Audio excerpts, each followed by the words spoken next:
Olá pessoal, aqui é o Max Bon, estrategista da Nomos.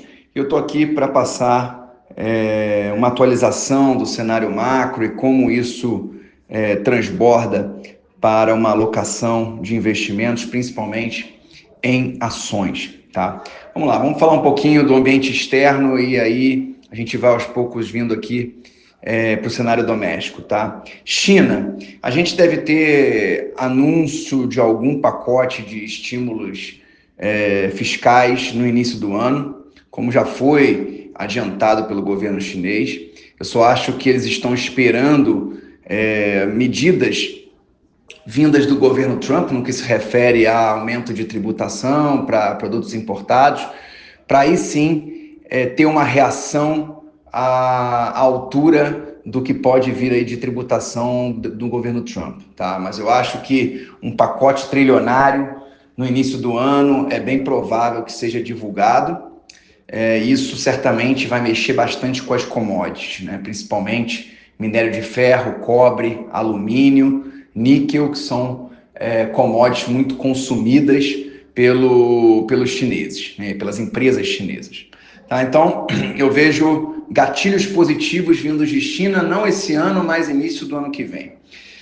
Com relação aos Estados Unidos, a gente deve continuar vendo uma trajetória decrescente nos juros, tá? Então, o Fed deve continuar cortando os juros mais num ritmo mais lento, tendo em vista a possibilidade de um ambiente mais inflacionário a partir das medidas que podem ser impostas pelo governo Trump, no que se refere à redução de impostos para empresas e seus reflexos para aquecer a economia, tá?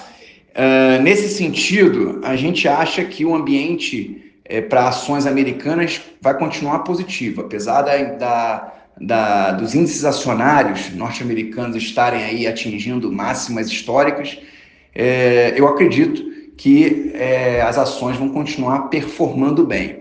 E prefiro, nesse momento, as ações small caps americanas, que ainda estão com valuation mais atrativo do que as principais ações, as ações mais líquidas do S&P. Se a gente pegar as 7 ali mais importantes, né, como Nvidia, Microsoft, Apple, Tesla, Google, a gente tem um valuation muito esticado, né, em termos de preço-lucro. Quando a gente olha ali o índice Russell com 2.000 empresas, onde contempla uma boa parte de small caps americanas, a gente vê múltiplos mais descontados. Então, eu acho que esse ambiente de redução de impostos, de estímulos fiscais para as empresas norte-americanas, eu acho que isso pode favorecer as small caps americanas. Há dois ETFs que me chamam a atenção, que é o IJS e o VBK, que são bons ETFs para você investir em small caps de valor e small caps de crescimento. Com relação a Brasil, a gente vê um cenário bem difícil, onde agora o governo vai ter que negociar com o Congresso, né? O Congresso já colocou aí que a responsabilidade fiscal é a prioridade, que não vai admitir qualquer isenção de receita, como foi proposto pela equipe da Fazenda, né, do governo. Então, isso pode, de certa forma, atenuar os impactos negativos que vieram aí do pacote de corte de gastos que foi divulgado na semana passada. Tá? No que se refere aos ativos financeiros, eu acho que o dólar deve ficar valorizado, deve permanecer aí pelo menos acima de 5,80. Tá? Os juros também devem ficar mais altos, tá, por um tempo, até que a gente tenha uma maior clareza, maior visibilidade da trajetória decrescente das contas públicas, e isso a gente não sabe, ainda há uma incerteza, uma incógnita muito grande com relação a isso. E o fato é que na curva de juros hoje está sendo precificada uma Selic, uma taxa Selic de 15% no final de 2025. E nesse ambiente de juros mais elevados, né, um ambiente desafiador, um ambiente de muita incerteza, deve motivar o Copom a aumentar os juros para poder controlar qualquer descontrole inflacionário vindo de principalmente os juros, o câmbio mais elevado. Tá? Então, se a Selic aumentar, isso é muito negativo para quem? Para as empresas que estão mais alavancadas, mais endividadas.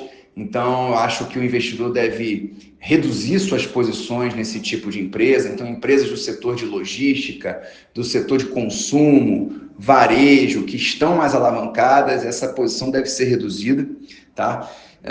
Um ambiente de dólar valorizado acima de 5,80 é bem positivo para as empresas exportadoras de commodities. Então, empresas como Vale, Gerdau, Prio, Klabin, Suzano, Aura Mineral, são empresas frigoríficos como JBS, são empresas que podem se beneficiar desse dólar mais valorizado diante do real. Tá?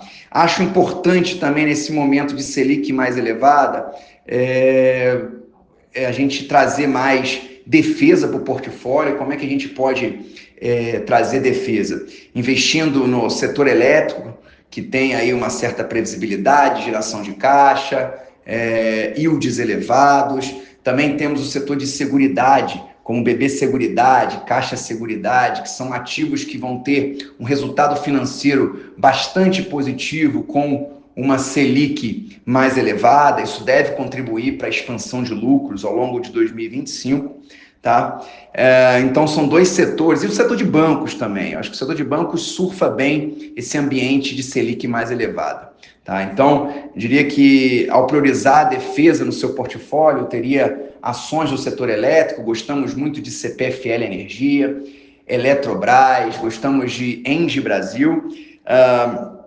No setor de seguridade, acho que BB Seguridade e Caixa Seguridade representariam bem esse setor. E no setor de bancos, continuo gostando bastante de Itaú, Inter e BPAC 11, que são duas teses aí de crescimento de lucro e que estão com valuation bastante atrativo nesse momento. Tá? Acho importante também o investidor focar em empresas que estão crescendo seus lucros, que estão com geração de caixa. Tudo isso num ambiente de Selic mais elevada é positivo. São as ações que vão transitar por esse momento mais delicado no que se refere ao cenário macro de uma maneira mais resiliente, de uma maneira mais defensiva.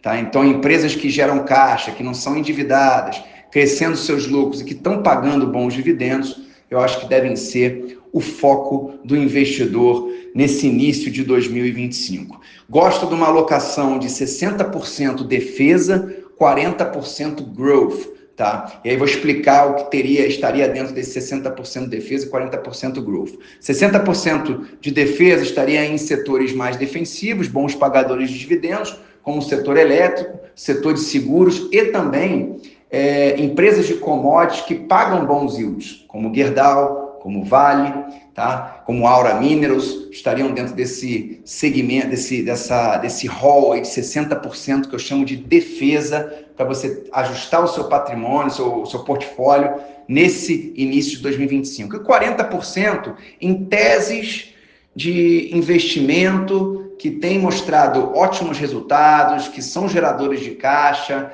que não são alavancados. Exemplo, uma Prio, um Banco Inter, um BTG Pactual, um Mercado Livre, Intelbras, a gente gosta bastante, apesar de ser uma small cap. Então, algumas teses me chamam muito, Allos para Shopping Center, Iguatemi, algumas teses que estão indo muito bem, mostrando resultados robustos, estariam presentes nesses 40% do seu portfólio. Então, 60% defesa, 40% growth, eu acho que seria um portfólio, uma alocação interessante para a gente começar esse 2025, que tende a ser tumultuado, pelo menos nesse início, né, com essa questão fiscal ainda sendo uma nuvem negra em cima dos investimentos, mas não podemos ignorar que a bolsa está muito barata, então todos devem ter uma posição em bolsa, negociando a 7,5 vezes preço-lucro, patamar muito mais baixo do que seu histórico, da média histórica, que é 10 vezes, e também não podemos negar que as empresas têm mostrado ótimos resultados. Foi assim no primeiro tri, no segundo tri, no terceiro tri desse ano. Tá? Então as empresas estão bem e é como eu sempre digo, né? A ação, mais cedo ou mais tarde, segue o lucro das empresas. Então você tem que estar posicionado para não perder boas oportunidades. Tá bom? É isso. Fico à disposição. Qualquer dúvida que vocês tenham, é só entrar em contato com os assessores e para poder tirar as dúvidas. Tá bom? Um grande abraço e até a próxima. Tchau, tchau.